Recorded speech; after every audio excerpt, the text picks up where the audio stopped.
성경 보겠습니다. 요한복음 16장 7절 같이 읽겠습니다. 그러나 내가 너희에게 실상을 말하노니 내가 떠나가는 것이 너희에게 유익이라.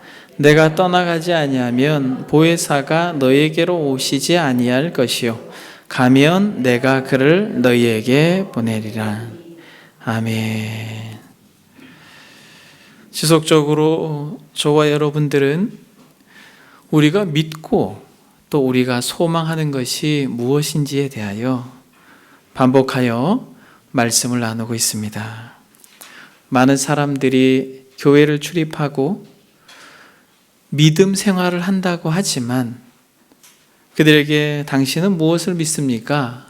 라고 묻게 될 때에 그들은 내가 무엇을 믿고 있지? 라고 하는 반문을 하는 것을 종종 보게 됩니다. 그러나 사랑하는 여러분, 우리는 이 사도신경이라고 하는 내용을 통하여서 저와 여러분들이 이 땅을 살아가며 소망하고 믿고 의지하는 것이 무엇인지를 구체적으로 살펴보고 있습니다. 성부 하나님, 성자 예수님, 성령 하나님, 그리고 하나님께서 펼쳐내 보이실 교회의 영광에 대하여 우리가 살펴보고 있는데, 여러분 한번 처음에 이 사도신경을 여러분들과 열어 보일 때에 질문을 던졌던 것을 제가 다시 한번 질문을 던져보겠습니다. 여러분들이 다 기억하고 있으리라고 생각이 돼요. 사도신경의 특징이 3가지가 있다 라고 사도신경 서론을 할 때 여러분들에게 말씀을 나누었습니다. 혹시 여러분 기억하고 계십니까? 사도신경, 전능하신 하나님 아버지 그 창조주를 내가 믿습니다 라고 말하면서 우리가 사도신경에 대하여서 배워가고 있는데, 특징 3가지. 첫 번째는 12항목 중에 가장 많은 부분을 차지하고 있는 신앙의 고백이 무엇이다? 예수 그리스도에 대한 고백이다. 반 이상을 우리는 그리스도에 대한 고백으로 우리의 믿음을 드러냈습니다. 동정녀 몸에서 나시고 고난받으시고 죽으시고 부활하시고 승천하시고 다시 오실 분이 저와 여러분들이 믿고 소망하는 예수 그리스도임을 우리는 고백하는 것입니다.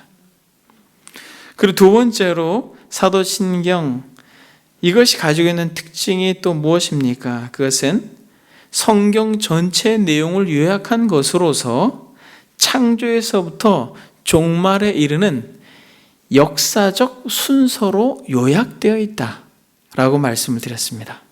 기억나시죠? 그러면 세 번째로 이 사도신경은 어떠한 구조와 특징을 가지고 있다라고 말씀드렸습니까? 삼위일체적 신앙 고백이 바로 사도신경 안에 있다라고 말씀을 드렸습니다. 그래서 우리는 전능하신 하나님 아버지, 창조주, 성부 하나님을 믿습니다 라고 고백을 했고, 두 번째는 그의 외아들 우리 주 예수 그리스도를 믿습니다 라고 우리는 고백을 하였습니다. 우리는 지난 시간까지 이 고백을 한 것입니다. 2가지 고백을 한 것이죠. 성부 하나님을 믿고 성자 예수님을 믿습니다. 그러면서 여러분, 특히 오늘은 부활절인데 부활하시고 승천하심으로 말미암아 우리에게 허락하신 무엇을 믿는다라고 고백하는 것입니까? 성령 하나님을 믿습니다 라고 우리가 고백하는 것이에요.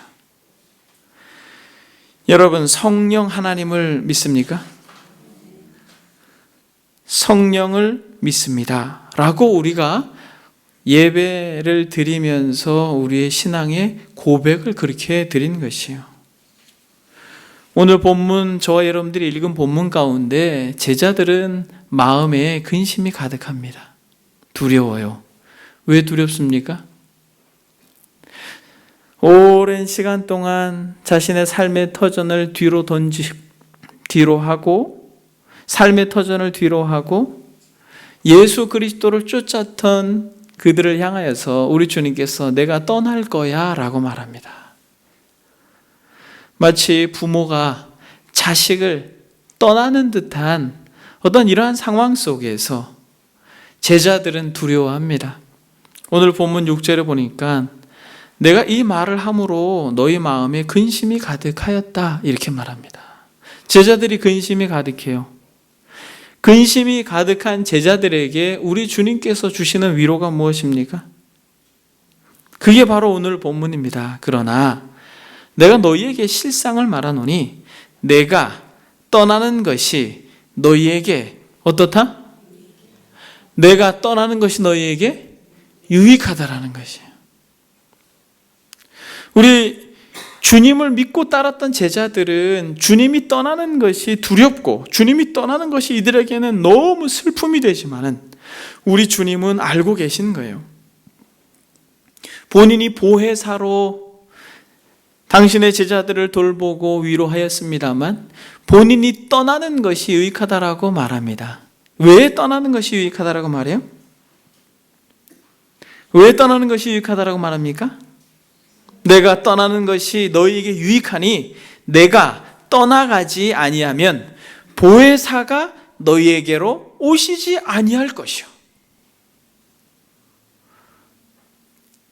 가면 내가 그를 너희에게 보내리라. 사랑하는 여러분, 성령께서 이 땅 가운데 특별히 여러분들의 심령 가운데 내주해 계심으로 눈에 보이셨던 예수 그리스도보다 훨씬 더 우리에게 위로자가 되고 보호자가 되고 인도자가 되신다라고 하는 것을 우리가 믿는 것입니다. 예수께서 우리 곁에 살아서 숨쉬고 계신 것보다 훨씬 더 풍성하게 보혜사가 되신다라는 걸 우리는 믿는 것이에요. 그래서 우리는 성령을 믿습니다 라고 말하는 것입니다. 저와 여러분들의 모든 이 신앙의 여정 속에 성령께서 함께 계신다라고 하는 것을, 성령이 우리의 보호자가 되신다라는 것을, 성령이 우리를 위로하시고 우리가 죄 가운데 미끄러질지라도 성령이 우리의 손을 붙들어 주시고 우리가 욕심에 눈이 멀어버릴지라도 우리 마음 가운데 다시 한번 그리스도의 겸손함을 주시는 성령이 살아서 우리와 동행하고 계신다라는 걸 우리가 믿을 때에 여러분, 우리가 좌절하지 않고 절망 가운데 빠지지 않고 두려워하지 않는다라는 것을, 여러분 성령을 믿는다라는 이 고백 속에서 되어진다라는 것이에요. 여러분 성령을 믿으십니까? 성령께서 이 시간 우리와 함께, 그리스도의 영께서 이 시간 우리와 함께 계심을 믿습니까? 여러분 성령께서 이 예배 가운데 우리와 함께 계시지 않으면 여러분 우리의 예배 가운데 진정 하늘로부터 임하는 은혜를 맛보는 것은 어렵습니다. 여러분들의 마음 깊숙한 곳에 그렇게 고백하셔야 돼요. 하나님, 목사님의 저 말씀의 이 선포 속에 성령이 임하게 도우소서. 나의 이 심령 가운데 가난한 마음을 주셔서 성령께서 역사하사 하나님의 말씀을 깨닫는 능력을 주소서라고 하는 마음으로 여러분들이 이 자리에 예배를 드리게 된다면 전에 경험하지 못했던 말할 수 없는 은혜를 우리가 맛보게 될 것입니다. 여러분, 존 프라벨이라고 하는 청교도 목사님이 이렇게 말합니다. 나는 설교를 하고 기도를 하고 여러분들은 말씀을 듣고 기도를 듣습니다. 그러나 성령이 그 위에서 역사하지 아니한다면 우리에게 그리스도를 향한 움직임이 조금도 있지 못할 것입니다. 우리가 찬양을 하고 우리가 기도를 드리고 그렇게 어떤 예배의 태도를 취하고 있지만은 성령께서 이 시간 운행하지 않는다면 의미가 없다라는 것이에요. 월터 크레독이라고 하는 목사님은 이렇게 말합니다. 기도하고 말씀 듣고 성경을 읽고 전도를 하는 사람은 참으로 큰 일을 하고 있습니다. 그러나 그가 성령을 소유하고 있지 않다면 어떻게 될까요? 성경을 통하여 보면 성도와 죄인과의 가장 큰 차이는 이러한 외적인 것이 아니라 성도는 성령을 소유하고 있으나 죄인은 성령을 소유하고 있지 않다라는 데 있습니다. 여러분, 우리의 어떤 이러한 외적인 신앙적 태도, 그것도 중요하고 소중하지만 진짜 우리에게 간절히 소망해야 될 것은 우리 주님께서 더 유익하다라고 말씀하신 보혜사께서, 위로자께서, 중보자께서 우리와 함께 계셔서 우리의 영혼을 살려달라고 하는 그런 진실됨이 더 중요함을 믿습니다. 이 시간에 성령께서 우리와 함께 계셔서 성령이 우리에게 어떠한 분으로 계시고 역사하는지 하나님께서 우리의 지성을 여시고 감성을 터치하사 전인격적으로 반응할 수 있는 은혜가 있기를 바랍니다. 여러분, 저는 두 가지만 여러분들에게 질문하고 이 답에 대한 이해를 가지고 가는 것으로 말씀을 대신하겠습니다. 첫 번째는 성령이 그러면 어떠한 분인가? 두 번째는 성령께서 하시는 주된 사역은 무엇인가? 라고 하는 것입니다. 여러분, 신앙생활을 하면서 정말 많이 들어오셨습니다. 성령, 하나님, 성령에 대하여 우리가 많은 말들을 들어왔습니다만 여러분, 성령, 그분은 어떤 분이십니까? 성경에 보게 되면 성령에 대하여 굉장히 다양한 묘사를 합니다. 창세기 1장에서는 하나님의 영으로, 사사기 3장에서는 여호와의 영으로, 이사야서에는 지혜와 총명의 영으로, 로마서에서는 그리스도의 영으로, 또 양자의 영으로 말하며 저와 여러분들이 읽은 이 요한복음 16장에서는 진리의 성령으로, 또 보혜사로, 이 보혜사라고 하는 이 표현은 위로자요 중보자라고 하는 의미입니다. 우리를 돕는 분으로, 보혜사로 이렇게 묘사되어 있어요. 그러니까 성경에서 성령에 대한 호칭이 다양하죠. 뿐만 아니라 상징적인 비유로서도 성경은 성령에 대해 이야기를 많이 합니다. 여러분, 성령을 어떻게 묘사합니까? 생수의 강으로, 불로, 바람으로, 비둘기로, 또 기름으로 이렇게 성령을 다양하게 묘사하고 고린도후서에서는 도장으로까지 묘사를 합니다. 고린도후서 1장에 보면 그가 또 우리에게 인치시고 보증으로 우리 마음에 성령을 주셨으니 라고 말합니다. 그러니까 성령을 도장으로까지 묘사를 하고 있는 것이에요. 이러한 다양한 이름과 다양한 호칭을 가지고 다양한 상징적으로 불려지신 성령은 어떤 분이십니까? 사도신경의 흐름 속에서 여러분, 성령이 어떤 분이다라고 말씀하고 있는 것입니까? 성부, 하나님, 성자, 예수님, 성령, 하나님. 여러분, 저와 여러분들이 이 신앙의 여정 속에서 가장 많이 오해하고 있는 것 중에 하나가 바로 이 성령님이에요. 성부 하나님과 성자 하나님과 같이 사랑하는 여러분, 성령님도 하나님이라고 하는 인식을 우리는 아주 분명하게 해야 할 것입니다. 성령님이 하나님인데 이것은 사도신경적 고백 속에서 삼위일체적 고백 속에서 우리가 반드시 짚고 넘어가야 될 것이 바로 성령님은 하나님이시다라는 것이에요. 그래서 늘 누구와 함께 계셨어요?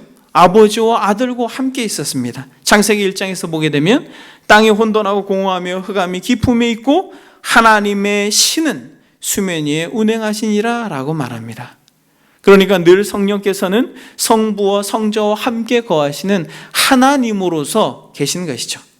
그리고 우리 주님께서 세례를 받으실 때에도 마태복음에 보게 되면 예수께서 세례를 받으시고 물에서 올라오실 때에 하늘이 열리고 하나님의 성령이 어떻게? 비둘기같이 내려 자기 위에 임하심을 보시니라 라고 말합니다. 그러니까 우리가 성령을 생각할 때에 하나님이시다, 성령께서 라고 하는 것을 여러분 우리는 마음속에 새롭게 믿음으로 고백해야 되는 것이에요. 신앙의 여정 속에서 성령에 대해 잘못된 이해를 가지고 있는 사람들이 얼마나 많은 신앙의 생활에서 바른 길에서 벗어나는 사람들을 정말 많이 봅니다. 그러나 여러분, 성령은 하나님이십니다 라고 하는 거예요. 그래서 여러분, 성령님이 하나님이시다라고 말할 때에 절대로 놓치지 말아야 될 강조점이 있어요. 무엇입니까? 성령께서 하나님이시다라고 말할 때, 그것은 성령께서 하나님이십니다 라고 하는 우리의 고백 속에서 성령께서 정확하게 성부와 성자와 같이 무엇을 가지고 계시다? 인격을 가지고 계시다라는 거예요. 대부분의 적지 않은 사람들이 성령 하나님을 인격적으로 대하지 않습니다. 성령 하나님을 인격적으로 대하지 않음으로써 가지는 삶의 태도가, 그리고 믿음의 태도가 상당히 많이 어그러져 있고 상당히 많이 바른 길에서 벗어난 사람들을 보게 돼요. 예를 들어서 성령을 어떠한 에너지, 그리고 무슨 힘으로 생각을 해서 불 받아라, 불 받아라, 불 받아라 막 이런 이야기들을 혹시 여러분 들어보셨어요? 성령님이 불로 그렇게 비유되긴 합니다만, 그리고 여러분 이런 이야기들을 혹시 들어보셨어요? 초대합니다. 성령을 초대합니다. 여러분, 성령께서 초대하면 그냥 오시는 분이에요?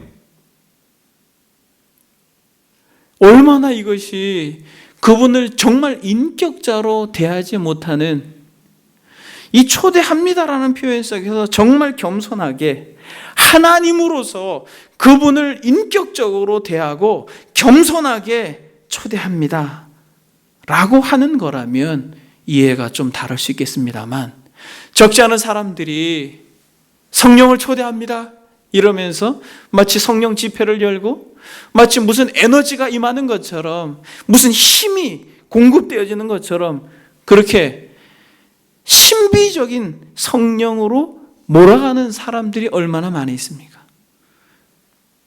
그러면서 기도를 할 때도 무엇인가 대단한 경험을, 뜨거운 무언가를 경험하려고 마치 바알과 아세라, 이 선지자들이 불을 내리게 하기 위해서 자신의 몸에 흠집을 내고 피를 흘리면서까지 그렇게 미친 사람처럼 부르짖는 모습 속에서 마치 성령도 그렇게 해야지만 임하는 것처럼 광기를 부리는 정말 많은 성도들을 우리 주변에서 보게 됩니다. 그것은 성령께서 인격자이시다, 절대적이신 하나님이시다라고 하는 이해의 부재 속에서 생기는 거예요. 마치 자기가 함부로 부릴 수 있는 아이와 또 몸종과 같이 생각하는 불경건함 가운데 나타나는 바람직하지 못한 태도인 것입니다. 여러분, 성령께서 인격자라고 하는 것이 참된 신앙인들에게는 얼마나 위로가 됩니까? 성령께서 그리스도와 늘 함께 계셨던 것처럼 그리스도를 진실로 사랑하고 그리스도를 소망하는 자들에게 성령께서 늘 함께 계심을 믿습니다. 그래서 여러분, 성령께서 인격자다라고 하는 것이 얼마나 중요한지 몰라요. 어떤 사람들은 이런 말을 합니다. 자기는 성령 받아서 기도원의 원장이 될 거야. 또 어떤 사람들은 성령 받아 치유의 능력을 힘입어 그렇게 목회를 할 거야 라고 하는 이런 말들을 종종 합니다. 여러분, 성령이 수단이 되는 한, 성령이 도구가 되는 한 하나님은 그 가운데에서 영광 받지 않으십니다. 성령의 은사를 받아서 이러한 기적과 이적을 행할 수 있습니다만, 그러나 그러한 현장 가운데 진실로 인격자이신 성령께서 영광을 받으시지 않는다는 사실을 우리는 알아야 될 것입니다. 그래서 우리는 성령을 믿습니다 라고 말할 때에 진짜 성령이 어떤 분이신가 라고 하는 이해를 새롭게 해야 할 것이에요. 우리가 오랜 신앙의 생활 속에서 익숙히 들어왔고 또 다양한 목사들의 가르침과 또 그런 태도들 속에서 성령에 대한 왜곡된 이해를 가지고 우리의 기도의 생활도, 우리의 신앙의 생활도 왜곡된 부분이 있다면 바로 교정되어지는 은혜가 있기를 소망합니다. 이걸 교정시키는 데 있어서 정말 중요한 건 무엇이에요? 성부 하나님, 성자 예수님, 성령님도 하나님이시고 지정의 인격이 있으셔서 그분이 생각하시고 그분이 슬퍼하시고 그분이 기뻐하시고 그분이 의지적으로 그분이 행동하신다라고 하는 이 분명한 인격성을 우리가 이해할 때에 여러분, 우리는 정말 많은 것이 달라질 거예요. 가장 먼저 기도하는 태도도 달라질 거예요. 기도합시다라고 말하면 기도하자라고 말함과 동시에 막 그렇게 기도하잖아요. 여러분, 누군가 대화를 하려고 할 때에 그렇게 상대에 대한 이해 없이 마구 몰입합니까? 여러분, 인격자라고 생각을 할 때에 우리는 정직하게 우리도 그분을 어떻게 대해야 되는 거예요? 인격적으로 대해야 되는 것입니다. 성령님은 우리가 마음대로 이용할 수 있는 비인격적인 힘이 아니에요. 오히려 전능하신 능력을 가진 아버지와 같이 우리를 그분의 뜻에 의하여 이끄시기를 원하는 분이에요. 그래서 우리가 원하는 걸 얻기 위하여 부르짖고 성령을 구하는 것이 아니라 아버지 하나님의 뜻이 무엇인지 깨닫게 해달라고, 부족한 나를 아버지께서 원하시는 대로 이끌어 달라고 우리는 지혜를 얻기 위하여 성령 충만을 구해야 되는 것입니다. 주께서 원하시는 삶을 살기 위하여 성령을 구하는 것이지, 우리가 원하는 것을 얻어내고 불치병자를 살리고 이런 것을 위해서 성령을 구하는 게 아니라는 거예요. 그러나 성령의 능력이 무한하기 때문에 안진뱅이가 일어날 수도 있고 귀머거리가 들을 수도 있는 것이에요. 여러분, 우리는 그것을 제한하지 않습니다. 그러나 우리의 원함을 위하여 성령을 이용하는 것이 아니라 성령의 임재를 통하여서 아버지가 원하는 것이 무엇인지를 우리가 발견하고 그분의 뜻을 따라가는 것이 성령을 바로 구하는 참된 믿음의 태도인 것입니다. 20세기의 위대한 설교자였던 로이드 존스 목사님은 이렇게 말합니다. 로마서 강의 5권에 보게 되면, 한번 주보를 한번 보겠습니다. 여러분, 성령은 인격이십니다. 성령은 인격이십니다. 성령은 주권자이십니다. 성령의 은사에 대한 질문을 다루고 있는 고린도전서 12장에서 이것을 강조합니다. 성령께서는 그 뜻대로 각 사람에게 은사를 나눠주시는 분입니다. 그분은 거룩하신 삼위일체 가운데 제3위 하나님이십니다. 그러므로 우리는 절대로 성령께서 인격이 아닌 것처럼 말해서는 안 됩니다. 성령을 우리가 원할 때마다 언제든지 들이마실 수 있는 대기 중의 공기처럼 여겨서는 안 됩니다. 성령께서는 성부와 성자와 동일한 주권자이십니다. 여러분, 이 부분에 있어서 우리는 자리를 정확하게 정돈해야 될 것입니다. 우리가 함부로 부릴 수 있는 분이 아니에요. 우리가 기도를 한다고 해서 여러분들의 마음이 늘 하늘의 은혜로 충만해집니까? 아니죠.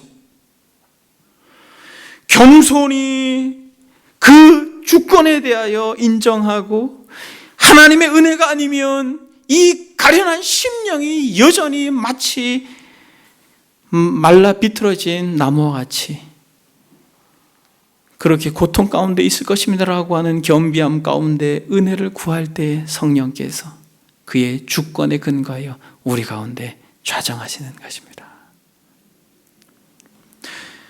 그러므로 사랑하는 여러분, 성령이 인격자다라고 하는 것이 얼마나 우리에게 위로가 됩니까?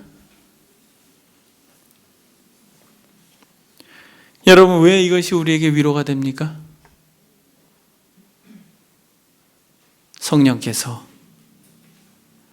마치 함께 거니셨던 그리스도보다 더 친밀하고 제자들과 함께 먹고 마셨던 예수 그리스도보다 더 섬세하게 그리고 더 정확하게 우리의 마음에 얽매여 있는 것, 고통스러운 것, 괴로운 것, 슬픈 것, 상한 것, 찢긴 것을 누가 더 잘 알아요?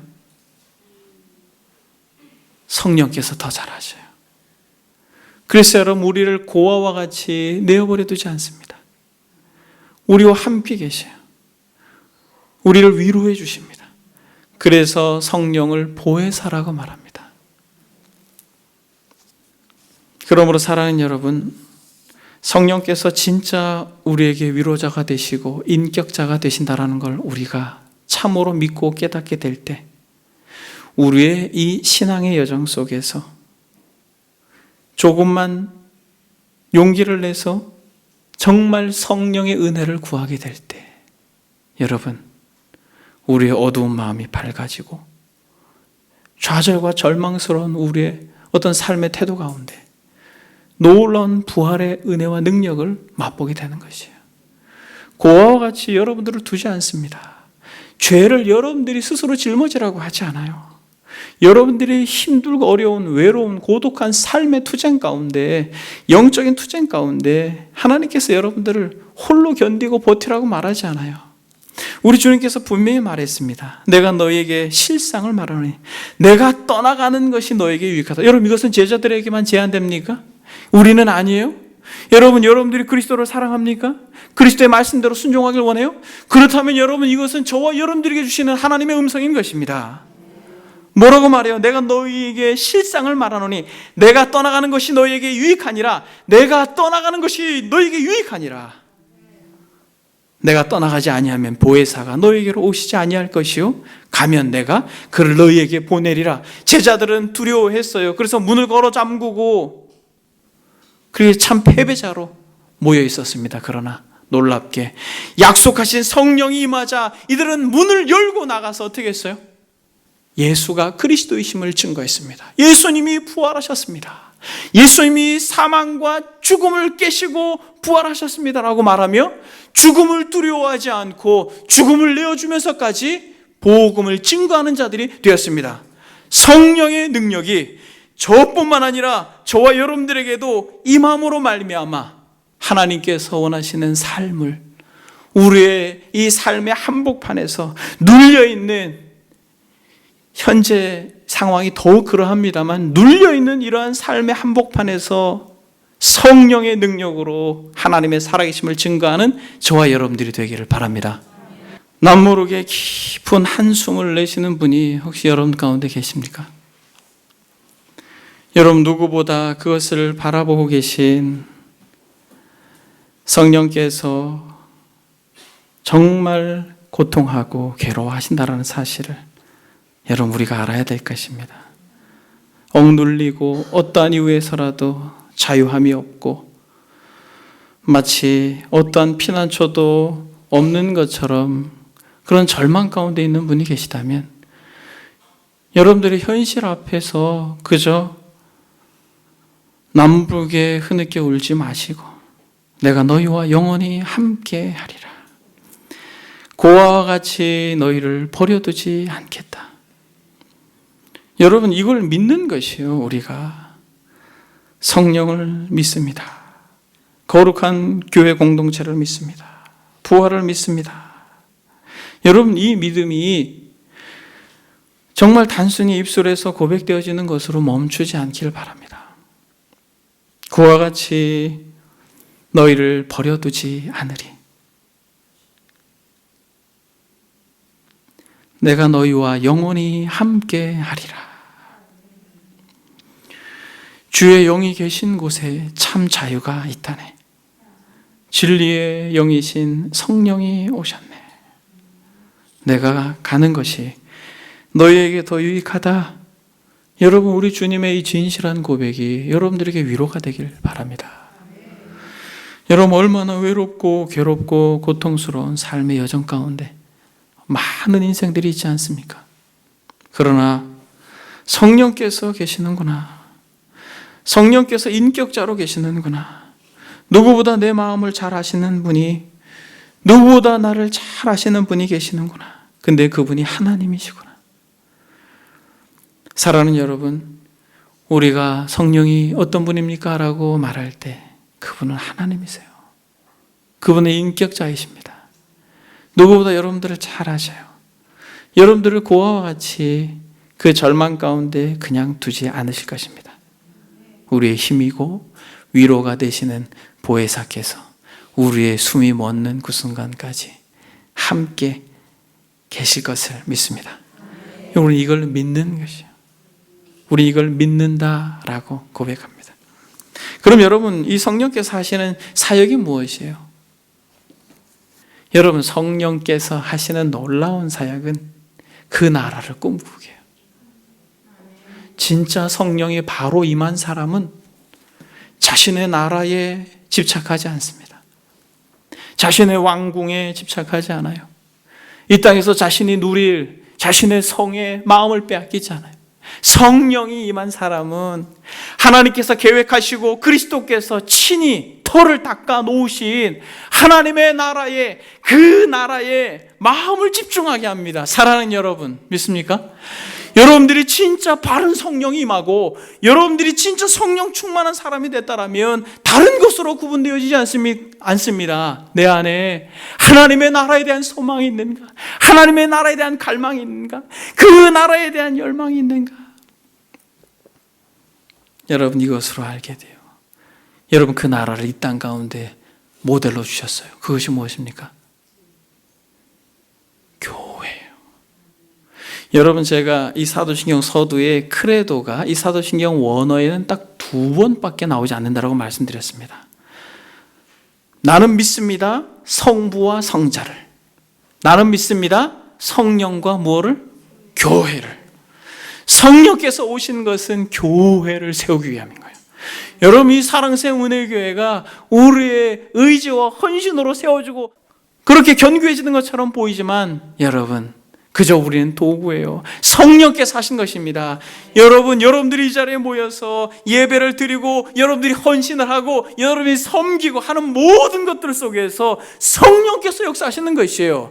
성령께서 역사하셔서 우리로 하여금 아주 작은 것에서부터 정말 감당할 수 없는 것까지도 헌신할 수 있도록 하신 것이 여러분 누구의 권면이 아니라 성령께서 하신 것입니다.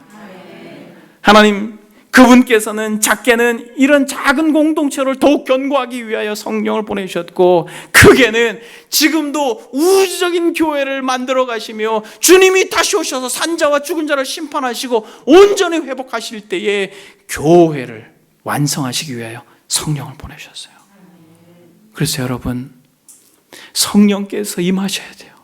성령께서 여러분들의 마음 가운데 충만해야 됩니다. 여러분, 성령께서 이 교회에 운행하셔야 돼요. 그렇지 않으면 여러분, 정말 하나님께서 원하는 교회로 세워지는 건 불가능해요. 머리 대신 그리스도께서 영광을 받는 것, 그래서 그리스도가 정말 이 교회의 주인이 되는 것, 그래서 그리스도께서 친히 다시 오실 때에 머리들어 환영하는 공동체가 되는 것은 성령께서 역사하셔야만 가능한 거예요. 그래서 여러분, 성령께서 교회를 세우실 때에는 3가지로, 더 많은 부분들이 있지만은 3가지로 그렇게 교회를 세워가시는데, 첫 번째로 성령께서는 각 성도 한 사람 한 사람이 그리스도를 사랑함으로써 교회를 세워갑니다. 여러분, 교회의 중직자들 누가 돼야 됩니까? 사회에 포지션이 높은 분들이 교회 중직자가 되어야 됩니까? 여러분, 생각해 보십시오. 이 교회에 정말 리더들이 누가 되어야 될까요? 성령 충만하여 그리스도를 사랑하는 자들이 이 교회의 리더자들이 되어야 할 것입니다. 저와 여러분들이 그런 자들이 되길 바라요. 그래서 우리 주님께서 뭐라고 말합니까?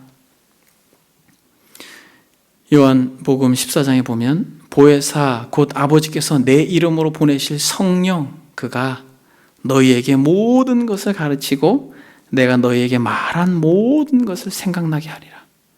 여러분, 성령께서 오셔서 하는 건 무엇이냐면 그리스도께서 말씀하시는 것이 깨달아지는 거예요. 그리스도께서 말씀하신 것이 생각나게 되는 것이에요. 그래서 여러분 오늘 본문 바로 8절, 9절, 10절에는 구체적으로 무엇이 깨닫게 됩니까? 그를 너희에게 보내리라 라고 말씀하시면서 그가 와서 무엇에 대하여? 죄에 대하여. 무엇에 대하여? 의에 대하여. 무엇에 대하여? 심판에 대하여 세상을 책망하게 할 것이다 라고 말합니다. 성령께서 오셔서 깨닫게 하시는 놀라운 이 세 가지는 죄에 대하여, 의에 대하여, 심판에 대하여 깨닫게 하는 것이에요. 여러분, 죄에 대하여 정말 철저하게 우리가 얼마나 말할 수 없이 비참한 죄인이었는지를 더욱 각성하고 깨닫게 하시는 일을 누가 하시는 거예요? 성령께서 하십니다. 그런데 이 깨달음과 맞물려 있는 건 무엇입니까? 이야, 이렇게 벌레와 같이, 검은 털과 같이, 검은 머리와 같이 도무지 상상할 수 없는 이 말할 수 없는 이 죄의 늪에서 이 죄악 덩어리 나를 살리기 위하여 죄가 없으신 그분이, 죄가 없으신 예수께서 나 대신 십자가에 죽으시고 갈기갈기 찢겨 죽으셨구나라고 하는 이 정말 깊은 깨달음을 누가? 성령께서. 그럼 여러분 그리스도를 사랑하게 되는 거예요. 여러분들이 왜요? 대신 빚을 탕감해 준 사람을 여러분들은 사랑하지 않겠습니까? 여러분들을 대신하여 고난받은 이들, 여러분들을 대신하여 희생한 그들을 여러분들은 사랑하지 않겠습니까? 죄에 대하여 더 깨달아지면 깨달아질수록, 죄에 대하여 더 분명하게 이해가 생기면 생길수록 나의 죄를 위하여 죽으신 나 같은 죄인 살리신 그 주님에 대한 은혜에 감격하지 않을 수가 없는 거예요. 그래서 여러분, 성령께서 임한 자들의 특징은 죄에 대해 깨달음이 있는 거예요. 그리고 의에 대해 새로워집니다. 부활 승천하셔서 의롭다 칭함받으신 예수 그리스도가 아니면 우리가 하나님 앞에 의롭다함을 받을 수 없다라는 깨달음 속에서 더 구체적으로 죄뿐만 아니라 의로움으로 나아가 성화를 누리고 소망하기 위해서도 누구를? 예수 그리스도를 더욱 사랑하게 되어 있습니다. 그래서 성령 충만한 사람의 특징은 병을 고치고 방언을 하고 하는 것이 아니라 그리스도를 사랑하는 거예요. 여러분, 누가 더 그리스도를 사랑하는가로 성령의 역사가 귀결되어지는 것이에요. 여러분, 주님을 사랑하십니까? 심판에 대해서도 마찬가지예요. 여러분, 우리가 지난 시간에 살펴보지 않았습니까? 저리로부터 산자와 죽은 자를 심판하러 오실 것입니다 라고 말할 때에 진짜 살아있는 자가 누군가? 그리스도를 간절히 사모하는 자라고 말씀드렸습니다. 그러므로 사랑하는 여러분, 성령께서 하시는 놀라운 사역은 무엇이에요? 그리스도를 사랑하고 그리스도를 닮게 하는 것이 성령의 놀라운 사역이에요. 여러분, 주보를 한번 보겠습니다. 성경 나눔 옆에 보게 되면 성령의 열매, 어떤 사람이 갈라디아서 5장 22절, 23절을 묘사하면서 이 구절은 그리스도에 관한 역사상 가장 짧은 전기라고 말했습니다. 저는 그 사람이 한 말이 정말 심오한 말이라고 생각합니다. 오직 성령의 열매는 사랑과 희락과 화평과 오래 참음과 자비와 양성과 충성과 온유와 절제니 이 같은 것을 금지할 법이 없느니라. 무슨 말이에요? 여러분, 이게 다 누구로부터 기인된 것입니까? 그리스도, 그분이 사랑과 희락과 화평과 오래 참음과 자비, 양선, 충성, 온유, 절제, 이것은 그리스도를 대표하는 것이에요. 그러니까 여러분, 성령의 열매가 이렇다라고 말할 때 성령의 충만함은 궁극적으로 다른 것으로 우리는 증명되지 않습니다. 성령의 충만은 이 열매로 드러나는 거예요. 이런 사람들이 교회의 리더가 돼요. 그래야지 여러분, 교회가 어떻게 돼요? 아름답게 세워지는 거예요. 저와 여러분들이 이 어려운 길을 같이 가는 것입니다. 그래서 여러분, 그 밑에 보게 되면 성령 충만을 받았다는 것은 내가 황홀경에 빠지거나 비범한 현상들을 나타내는 것으로 드러나는 것이 아닙니다. 그것은 내가 집에 있을 때 아내를 대하는 나의 태도와 행동에서 나타납니다. 그것은 바로 성령의 열매인 사랑을 실천하는 것입니다. 여러분, 정말 성령의 능력이 있고 성령 충만하다라고 하는 것을 어떠한 황홀경이나 비상한 경험, 이런 것으로 여러분, 우리는 성령의 충만을 가늠하지 않아요. 여러분들이 집에 있을 때 여러분들의 남편에게 어떻게 행동하는가? 여러분들이 집에 있을 때 여러분들의 아내에게 어떠한 남편으로 있는가? 성령의 열매는 사랑과 희락과 화평과 라고 말하는 이 말씀을 여러분 간과하지 마십시오. 정말 연약한 성도들은 성령을 이야기하면 마음을 빼앗기는 게 너무 많아요. 병 고쳐야 되고 방언해야 되고 기적과 이적을 봐야 되고, 여러분 그런 역사가 나타납니다. 그러나 여러분, 그것이 인격자 되시는 성령님의 주된 사역이 아니에요. 맛있는 음식이 있으면 냄새가 풍겨지는 것이죠. 그저 냄새일 뿐인 것입니다.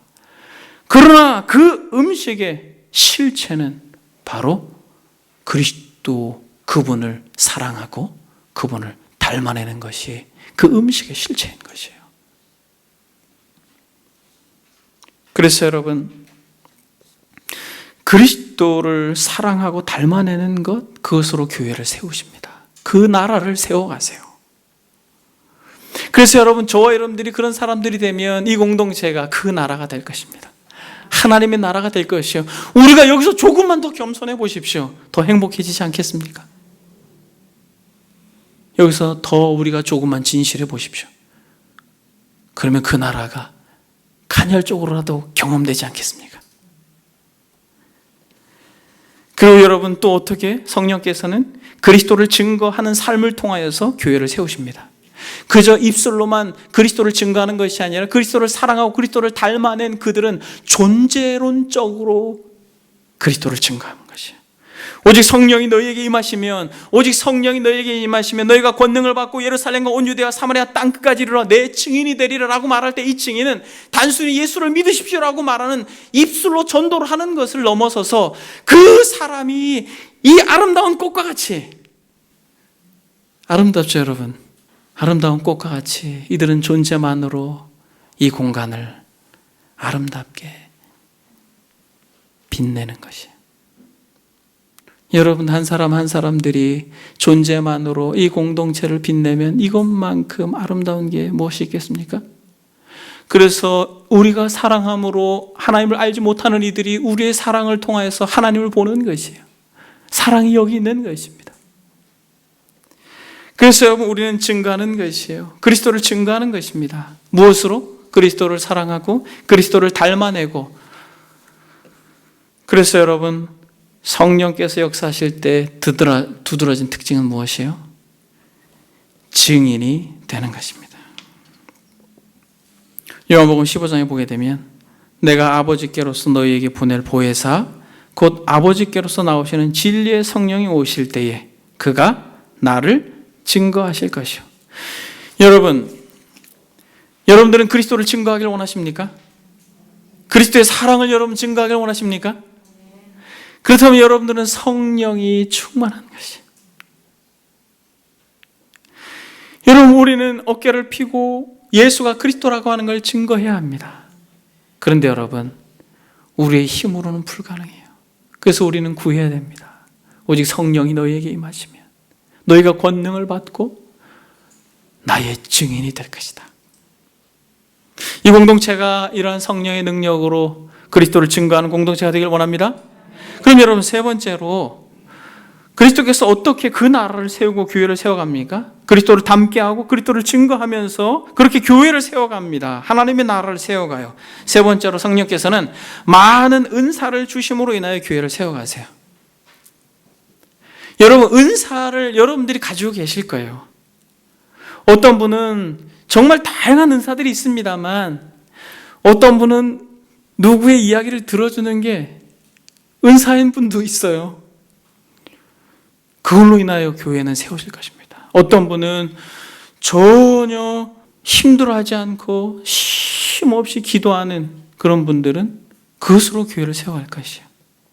근데 여러분, 이 은사가 놀랍게 사용되어서 교회를 세워간다라고 말할 때에 궁극적으로 귀결되어지는 게 또 지체를 사랑하는 것으로 드러납니다. 여러분, 고린도전서 12장을 한번 보겠습니다. 고린도전서 12장에 보게 되면 정말 다양한 은사에 대해서 이야기합니다. 12장 4절에 보니까 은사는 여러 가지나 성령은 같고 직분은 여러 가지나 주는 같으며 또 사역은 여러 가지나 모든 것을 모든 사람들 가운데 이루시는 하나님은 같으시니 각 사람에게 성령을 나타내심을 유익하게 하려 하심이라. 각 사람에게 성령을 나타내심은 유익하게 하려 하심이라. 어떤 사람에게는 성령으로 말미암아 지혜의 말씀을, 어떤 사람에게는 같은 성령을 따라 지식의 말씀을, 다른 사람에게는 같은 성령으로 믿음을, 어떤 사람에게는 한 성령으로 병 고치는 은사를, 어떤 사람에게는 능력 행함을, 어떤 사람에게는 예언함을, 어떤 사람에게는 영들 분별함을, 다른 사람에게는 각종 방언 말함을, 어떤 사람에게는 방언을 통역함을 주시나니 이 모든 일은 같은 한 성령이 행하사 그의 뜻대로 각 사람에게 나누어 주시는 것이라. 그의 뜻대로 각 사람에게 나누어 주시니라. 무슨 말이에요? 하나님의 절대적인 주권적 지혜로 말미암아 하나님께서 주시는 것이에요. 무조건 구한다고 주는 게 아니에요. 그래서 그분이 주권자라는 것입니다. 그런데 이것을 왜 주시냐는 거예요. 여러분, 이런 놀라운 은사들을 왜 주시냐는 거죠. 한 성령, 한 주를 믿는 지체들을 섬기라고 주시는 것이에요. 그래서 여러분, 어떤 사람이 교회에 왔는데 그 사람이 은사가 대단하다고 합니다. 막 병도 고치고 막 이런 놀라운 초자연적인 역사가 있어요. 그런데 그 사람이 교회를 세우지 않고 교회를 어그러뜨리고 질서를 무너뜨리고 교회가 아름답고 견고하게 그리스도를 중심으로 세워지는 것이 장애가 되고 방해가 된다면 그것은 성령의 역사가 아니라 귀신의 역사입니다. 여러분, 그것을 분별하셔야 돼요. 근데 연약하게 성도들은 어떤 초자연적인 역사가 나타나면 그냥 그것으로 그 사람의 권위를 인정해버려요. 그것이 결과적으로 어떻게 교회에 영향을 미치고 교회가 아름답게 세워지는가에 대해서 관심이 없고 그저 나타나는 현상으로 인하여서 그 권위를 인정해버립니다. 여러분, 그것은 가짜예요. 그것은 잘못된 것입니다. 분명히 본문에서 한 성령을 우리가 믿고 그 성령께서 이런 다양한 은사를 주신다고 말하면서 12절로 넘어가 보겠습니다. 몸은 하나인데 많은 지체가 있고 몸의 지체가 많으나 한 몸인과 같이 그리스도도 그러하니라 라고 말합니다. 우리가 유대인이나 헬라인이나 종이나 자유인이나 다 한 성령으로 세례를 받아 한 몸 되었고 또 한 성령을 마시게 하셨느니라. 몸은 한 지체뿐 아니요 여럿이니 만일 발이 이르되 나는 손이 아니니 몸에 붙지 아니하였다 할지라도 이로써 몸에 붙지 아니한 것이 아니요 또 귀가 이르되 나는 눈이 아니니 몸에 붙지 아니하였다 할지라도 이로써 몸에 붙지 아니한 것이 아니요 라고 말합니다. 21절에 보니까 눈이 손도로 내가 너를 쓸데없다 하거나 또한 머리가 발도로 내가 너를 쓸데없다 하지 못하리라 라고 말합니다. 그러면서 사랑하는 여러분, 12장 31절에 너희는 더욱 큰 은사를 삼어라 내가 또 가장 좋은 길을 너희에게 보이리라고 말하면서 내가 사람의 마음과 천사의 말을 할지라도 사랑이 없으면 소리나는 구리와 울리는 꽹과리가 되고 내가 예언하는 능력이 있어 모든 비밀과 모든 지식을 말하고 또 산을 옮길 만한 모든 믿음이 있을지라도 사랑이 없으면 내가 아무것도 아니요 내가 내게 있는 모든 것으로 구제하고 또 내 몸을 불사르게 내줄지라도 사랑이 없으면 내게 아무 유익이 없다라고 선포하시면서 성령이 사랑의 통제를 받아 지체를 섬기는 것으로 쓰이지 않으면 그것은 바른 성령의 역사가 아니라는 것이에요. 그래서 여러분, 교회에 보면 어떤 분은 정말 물질로 잘 섬기는 분이 있어요. 근데 여러분, 물질로 잘 섬기는 것에서 멈추면 안 돼요. 근데 여러분, 물질로 섬기든 아니면 자신이 가지고 있는 어떤 은사나 달란트로 섬기든 자기를 드러내고 그것으로 자기 편을 만드는데 그걸 사용하면 그것은 성령의 역사가 아닙니다. 그러나 여러분, 우리가 가지고 있는 어떠한 은사, 그것이 기도든 그것이 그 어떠한 것이든 그것으로 정말 지체들, 나와 다른, 눈이 귀와 다르고 귀가 코와 다르고 코가 입이 다르잖아요. 나와 다른 사람을 섬기고 낮은 자리에서 헌신하고 그러면서 교회가 세워지게 된다면 그것은 성령의 역사입니다. 그래서 사랑하는 여러분, 저와 여러분들이 정말 성령 충만해서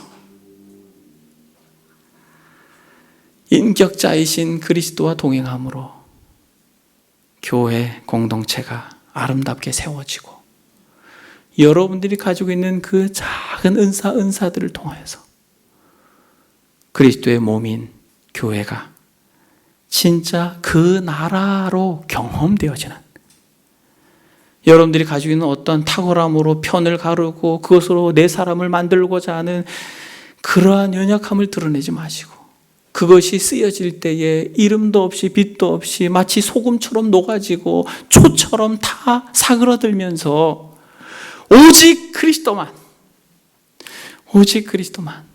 영광을 받는다면 마지막 때에 이 공동체를 통하여 하나님께서 반드시 역사하실 것입니다. 정리합니다. 여러분 말씀을. 성령은 어떤 분이십니까? 성령은 우리가 함부로 부릴 수 있는 힘이 아니에요. 성령은 하나님이시고 인격자이십니다. 그리고 성령께서 하시는 사역은 무엇입니까?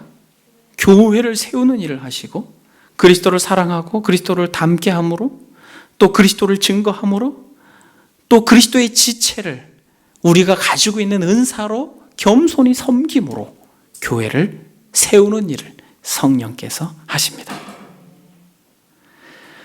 그러면 여러분, 우리가 어떻게 해야 되겠어요?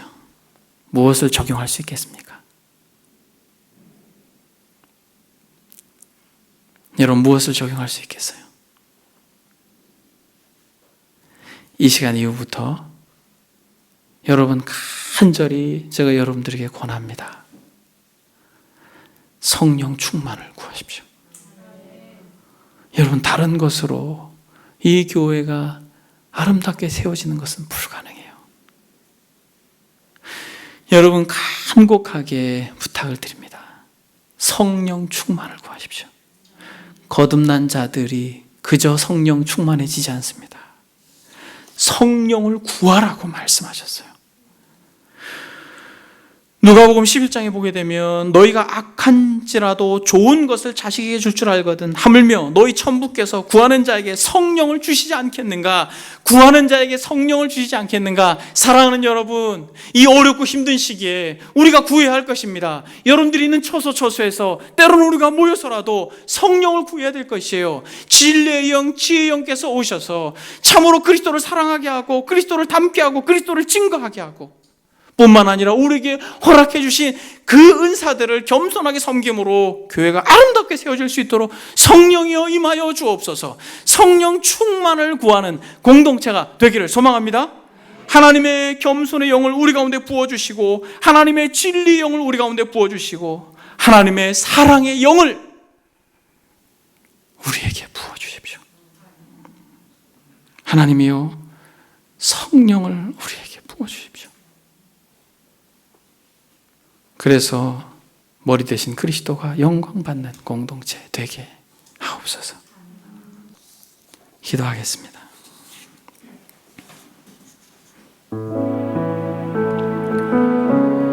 여러분, 성령을 주권적 인격자로 우리가 이해하고 겸손하게 성령이여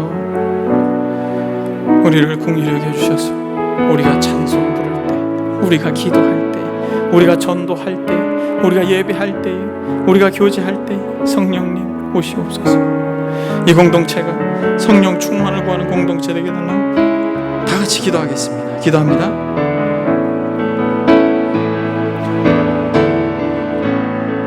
억눌리고 갇히고 자유함이 없고 지치고 고나고 외로운 자들을 향하여서 주님께서 가심으로 인하여 더 큰 유익을 우리에게 허락하신 성령 하나님, 성령이 계시네, 성령이 계시네, 우리와 함께 계시는 성령님, 참으로 우리 각 사람 한 사람 한 사람, 우리 지체들 한 사람 한 사람 성령의 충만함으로 말미암아 그 은혜를 누리는 귀하고 복된 공동체가 되게 하옵소서.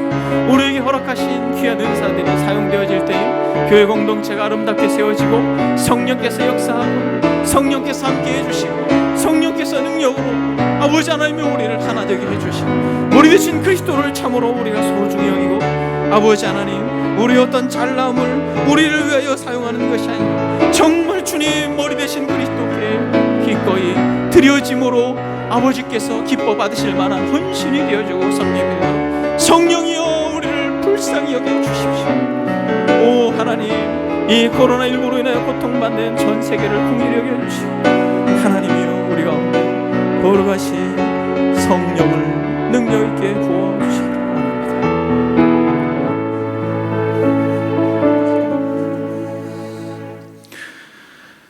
하나님 아버지, 겸손의 영을 우리 가운데 부어주시고 진리의 영을 우리 가운데 부어주시고 사랑의 영을 우리 가운데 부어주십시오.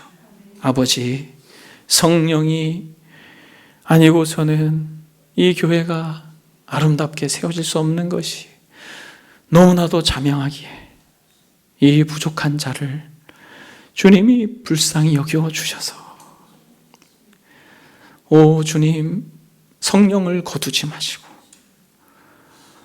기도하고 찬송하고 주의 말씀을 읽고 연구하고 은혜를 나눌 때마다 성령님 역사해 주시고 우리 사랑하는 지체들 가정에서 기도를 하고 예배를 드리고 또 뿐만 아니라 전도를 하고 일상의 삶 속에서 우리의 삶을 살아갈 때 매 순간순간 하나님 우리의 힘으로 하지 아니하고 성령을 따라 성령의 도움을 구하고 성령과 더불어 하나님 그렇게 모든 것들을 잘 감당함으로 머리 대신 그리스도가 영광받는 참으로 귀하고 복된 공동체 되게 하옵소서.